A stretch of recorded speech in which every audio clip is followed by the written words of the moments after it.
Hey, how are you doing? My name is Mr. Kerbaugh.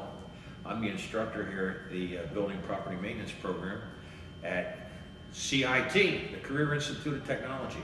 And what I have out here on the display, I have some of the power tools that we use in this shop. You'll notice that a lot of these tools you might have seen in other shops, but I cover so many different areas that a lot of my tools overlap the other shop areas. I have a display of some of the hand tools that you would use in this particular shop. Back in here, I have a small display of some of the things that I use in the electrical portion. We use plastic boxes, metal boxes. We have duplex receptacles. Here's a three-way switch, and we use four-way switches and single pole switches. Here's a duplex outlet that's already attached to a cover. We wire up our porcelain fixtures, turn on the light so we can test it. Here's a tester so you can see if you have electricity flowing through an outlet. And here's a sample of some of the metal boxes that we use with Romex connectors. Then I switch over here. This is some of the plumbing. We also cover plumbing in here. And then I got PVC.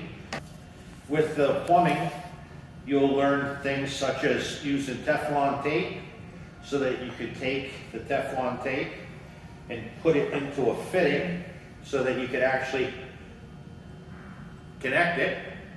And then we also use the fittings where we're going to put them together, and we actually hook it up and we solder it. Now if you come over here, okay, here's a quick display of what we do in masonry. We do mix concrete in here. Here's a simple little form that we make up. This is 12 by 16, and we cast some small concrete pads. We mix our concrete by hand.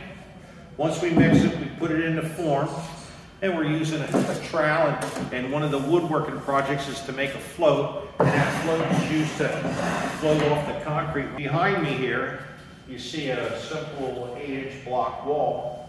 I have a plumb bob hanging here to show how the corner is plumb.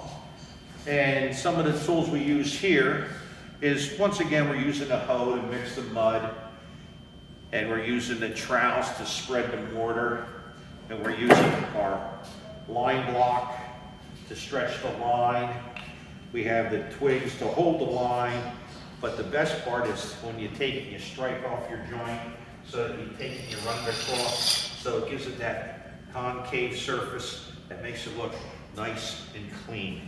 Then on top of that, you see here we did a little framing so they get to understand putting in anchor bolts, putting your plates down, taking and putting your floor joists 16 inches on the center. Put painting in here, painting and staining. We use oil base, paints, and polyurethane. Oh, these are samples of some of the work that we're working on. Right now, here's a sample where this came in. It was solely the four legs, had no drawer. The bottom was missing. The student made a new bottom. We're working on the top, and they'll put that back together. Here's just a simple little drawer. They're going to make a cabinet to go around the drawer. So we also do work at the house project. The students participate in the house project. We also do work on roofing. We do floor tile. We do some ceramic tile. We will lay brick, and we do the brick pavers. I mean, in this shop, it's really endless for what we do, but it's a very rewarding trade. It's an area that you might not get into actually doing maintenance, but you might take a liking to carpentry or plumbing or electric, and you're going to find your way. And even if you're not planning on doing it for a living, someday you're going to be a homeowner. Your experiences in this class are going to get you to the point where you might have to do some repair work in a house, and you're going to know how to do it because you've done it here. I don't think I can say any more.